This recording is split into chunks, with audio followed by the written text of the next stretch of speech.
உங்கள் Sudha. Welcome back to my channel Gopi Sudha Gopi Samayal. நம்ம இன்னைக்கு செய்ய போகிறது குழந்தைகளுக்கு பிடிச்சமான பெரியவங்களுக்கு பிடிச்சமான மஷ்ரூம் ஃப்ரைட் ரைஸ் தான் நம்ம செய்ய போகிறோம். மஷ்ரூம் வந்து நீங்கள் ஒரு பேக்கெட் இல்லைனா வந்து கொஞ்சம் பாதி இருந்தால் கூட போதும். எவ்வளோ வந்து நம்ம ரைஸ் குவான்டிட்டி ஆட் பண்ணுறோமோ அந்தளவுக்கு நம்ம வந்து குறைச்சோ கூட்டியோ நம்ம வந்து மஷ்ரூம் ஆட் பண்ணிக்கலாம். இது கூட பீன்ஸ் கேரட் வந்து ஆட் பண்ணிக்கலாம், கூடவே கேப்சிகம் ஆட் பண்ணலாம். அதே மாதிரி என்னென்னா நீங்கள் வந்து வெங்காயத்தாள் இருந்துச்சுன்னா ஆட் பண்ணிங்கன்னா ரொம்ப நல்லாயிருக்கும். ஆனால் வெங்காயத்தை வந்து ஃபஸ்ட்லேயே அந்த கீழே அடிப்பாகத்தை வந்து ஃபஸ்ட்லேயே ஃப்ரை பண்ணிக்கோங்க இருந்ததுன்னா. இல்லைனாலும் நம்மளுக்கு வந்து ஒன்றும் பிரச்சனை இல்லை. ஃப்ரைட் ரைஸ் வந்து நம்ம நல்லா ஒரு டேஸ்ட்டாக தான் செய்ய போகிறோம். மஷ்ரூம் வந்து ஃபஸ்ட்டு நல்லா வறுத்துக்கலாம். அதுக்கப்புறம் பீன்ஸ் கேரட் எல்லாமே ஃப்ரை பண்ணிவிட்டு அது கூட சாஸ் வேணாலும் ஆட் பண்ணலாம். மிளகாத்தூள் வந்து இது வந்து என்ன செஸ்வான் ஃப்ரைட் ரைஸ் மாதிரியும் நம்ம செய்யலாம். வாங்க எப்படி செய்கிறதுன்னு பார்க்கலாம். நம்ம மஷ்ரூம் ஃப்ரைட் ரைஸ் தான் செய்ய போகிறோம். மஷ்ரூம் ஃப்ரைட் ரைஸுக்கு தேவையானதுன்னு பார்த்திங்கன்னா பச்சை மிளகாய் பொடியாக நறுக்கிக்கலாம், 2 எடுத்துக்கலாம். நான் வந்து எடுத்துருக்கிற ரைஸ் அளவுன்னு பார்த்திங்கன்னா 150 கிராம்ஸுக்கு 2 பச்சை மிளகாய் யூஸ் பண்ணிக்கலாம். இதுக்கு ஒரு பெரிய கேரட் வந்து பொடியாக நறுக்கியிருக்கிறேன். இது கூட என்னென்னா ஒரு 10 அல்லது 15 பீன்ஸ் எடுத்துக்கோங்க. இதையும் நம்ம பொடியாக நறுக்கிக்கலாம். இது கூட நம்ம கொஞ்சம் ஒரு 4 பல் பூண்டை வந்து பொடியாக நறுக்கியிருக்கிறோம். இதுக்கு மிளகு சேர்த்துக்கலாம். காரத்துக்கு பச்சை மிளகாய் மிளகு இது 2 தான். இது வந்து மஷ்ரூம். ஃபஸ்ட்டு வந்து என்னென்னா நம்ம மஷ்ரூம் வந்து நல்லா ஃப்ரை பண்ணி எடுத்துக்கலாம். இதையும் நம்ம நல்லா அதாவதுன்னா பொடி பொடியாக நறுக்கிக்கலாம். ஃப்ரைட் ரைஸ் செய்ய போகிறோம். இப்போ எப்படி செய்யறதுன்னு பார்க்கலாம். அதுக்கு முன்னாடி நம்ம பாசுமதி அரிசி எடுத்துருக்குறோம். இதை வந்து வேக வச்சுட்டோம். வேக வைக்கிறப்ப என்னென்னா கொஞ்சமாக உப்பு சேர்த்துக்கலாம். ஆலிவ் ஆயில் வந்து ஒரு 2 டேபிள் ஸ்பூன் சேர்த்து வேக வச்சுருக்கிறேன். பார்த்தீங்கன்னா ரைஸே பார்த்தீங்கன்னா உதிரி உதிரியாக வர ஆரம்பிக்கும். இந்த மாதிரி இருக்கும். இது வந்து ரைஸ் வந்து இந்தியா கேட் ரைஸ் தான் நான் யூஸ் பண்ணியிருக்கிறேன். இப்போ நம்ம மஷ்ரூம் வந்து நம்ம லைட்டாக வந்து வதக்கிட்டு எடுத்து வச்சுக்கலாம். தனியாக ஒரு சின்ன பேன் வச்சுட்டு பேனில் வந்து நம்ம வந்து லைட்டாக ஆயில் விட்டுக்கலாம். மஷ்ரூம்க்கு வந்து நம்ம உப்பு சேர்த்த வேண்டாம். ஏன்னா உப்பு சேர்த்துனிங்கன்னா ரொம்ப தண்ணி விட ஆரம்பிச்சிடும். அதனால் ஒரு டேபிள் ஸ்பூன் எண்ணெய் விட்டுட்டு நம்ம இதை லைட்டாக வதக்கிட்டு எடுத்து வச்சுக்கலாம்.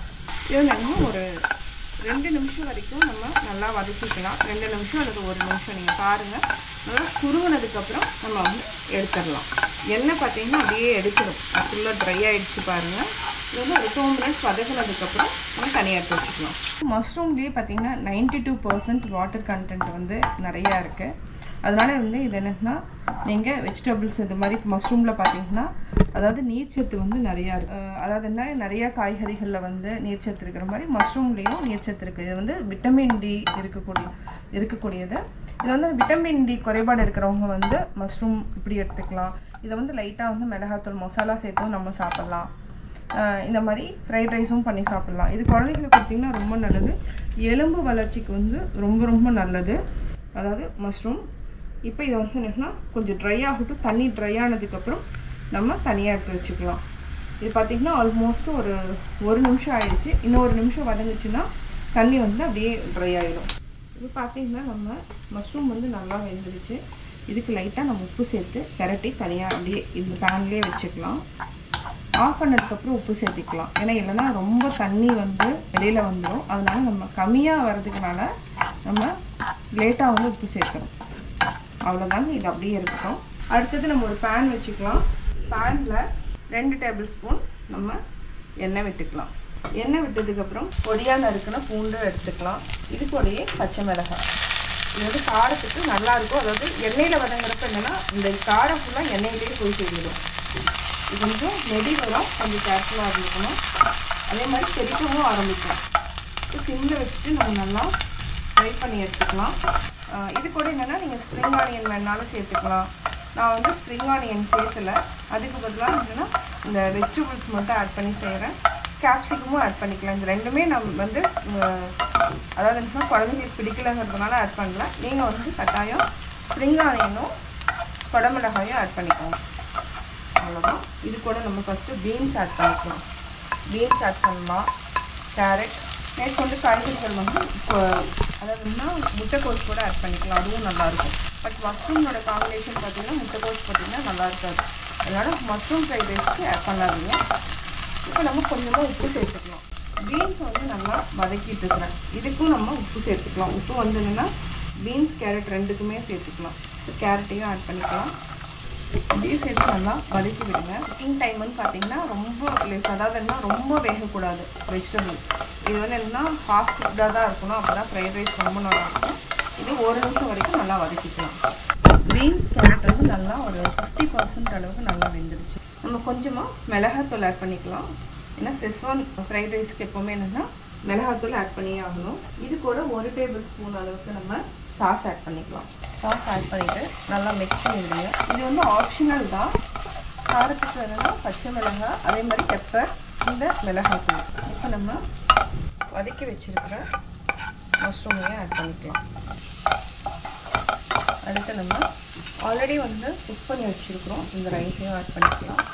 ஃபஸ்ட்டு கொஞ்சம் கொஞ்சமாக ஆட் பண்ணிக்கோங்க. இதை நல்லா பரட்டி விடுங்க. ரைஸில் ஆல்ரெடி உப்பு இருக்கிறதுனால நம்ம உப்பு போடணுங்கிற அவசியம் இல்லை. கொஞ்சம் கட்டியாக இருந்ததுன்னா உடச்சி விட்டுக்கலாம். இல்லைன்னா நம்ம கையிலேயே எடுத்து அப்படியே உதுத்து விட்டுக்கலாம். ரைஸ் பார்த்திங்கன்னா அப்படியே பூ மாதிரி வெந்திருக்கணும், அதாவது உதிரியாகவும் இருக்கணும். இப்போ நம்ம பரட்டி விட்டுக்கலாம். ஆல்மோஸ்ட் பார்த்திங்கன்னா உப்பு வந்து ரைஸில் இருக்குது, மஷ்ரூமில் இருக்குது, வெஜிடபிள்ஸ்லேயே இருக்குது. அதனால் ரைஸ் வந்து ஆட் பண்ண வேண்டியது இருக்குது. நீங்கள் வேணால் சோயா சாஸ் கூட ஆட் பண்ணிட்டீங்கனாலும் அது ஒரு ஃப்ளேவர் கொடுக்கும். இதை வந்து லஞ்சு கொடுத்து விடுறதுனால நம்ம வந்து சோயா சாஸ் ஆட் பண்ணல. இல்லைனா நம்ம வந்து சில்லி சாஸ் கூட ஆட் பண்ணிக்கலாம். அதுவும் வந்து நல்ல டேஸ்ட்டாக இருக்கும். நீங்கள் சாப்பிட்றப்போ சில்லி சாஸ் வச்சு சாப்பிட்டிங்கன்னா அதுவும் நல்லாயிருக்கும். இப்போ நம்ம கொஞ்சம் பெப்பர் ஆட் பண்ணணும். அப்படியே நல்லா மிக்ஸ் பண்ணிக்கலாம். மிக்ஸ் பண்ணி முடிச்சதுக்கப்புறம் நம்ம பெப்பர் ஆட் பண்ணிக்கலாம். பார்த்திங்கன்னா 150 கிராம்ஸ் ரைஸுக்கு வெஜிடபிளும் வந்து என்னென்னா நீங்கள் ஒரு 150 கிராம்ஸ் அளவுக்கு வந்துடும். வெஜிடபிள் பார்த்திங்கன்னா ஜாஸ்தி தான் வரும் நம்மளுக்கு ரைஸு. இது வந்து என்னென்னா 3 பேர் வந்து தாராளமாக சாப்பிட்லாம். இப்போ நம்ம பெப்பர் சேர்த்துக்கலாம். சேர்த்துட்டு கொஞ்சம் நல்லா மிக்ஸ் பண்ணி விடலாம். இதையும் சேர்த்து மிக்ஸ் பண்ணி விடுங்க. பாருங்கள், சூப்பராக ஒரு மஷ்ரூம் ஃப்ரைட் ரைஸ் வந்து ஈஸியாக நம்ம பண்ணிட்டோம். ஃப்ரைட் ரைஸ் வந்து ஒரு பெரிய விஷயமே இல்லை. ரைஸை மட்டும் நம்ம கரெக்டாக பக்குவமாக வேக வச்சுட்டா போதுங்க. வெஜிடபிள்ஸ் தாளித்து அப்படியே ஆட் பண்ணுறது தான். அவ்வளோதான், சுவையான ஃப்ரைட் ரைஸ் ரெடி ஆயிடுச்சு. இதை நம்ம ஒரு பிளேட்டில் போட்டு காமிப்போம். சுவையான mushroom fried rice ready. Mushroom fried rice எப்படி செஞ்சேங்கிறது பார்த்தீங்க. இதை வந்து லஞ்ச் ரெசிபி இல்லைன்னா யாராவது கெஸ்ட் வந்துட்டால் கூட நம்ம இந்த மாதிரி செய்யலாம். ஈஸியான ரெசிபி தான். ட்ரை பண்ணி பாருங்கள். பார்த்துட்டு உங்களுடைய கமெண்ட்ஸ் எனக்கு சொல்லுங்கள். லைக் பண்ணுங்கள், ஷேர் பண்ணுங்கள், மறக்காமல் சப்ஸ்கிரைப் பண்ணுங்கள். பக்கத்தில் இருக்கிற பெல் ஐக்கானை கிளிக் பண்ணுங்கள். கிளிக் பண்ணிவிட்டு நாங்கள் அப்லோட் பண்ணுற வீடியோவை பாருங்கள், சப்போர்ட் பண்ணுங்கள்.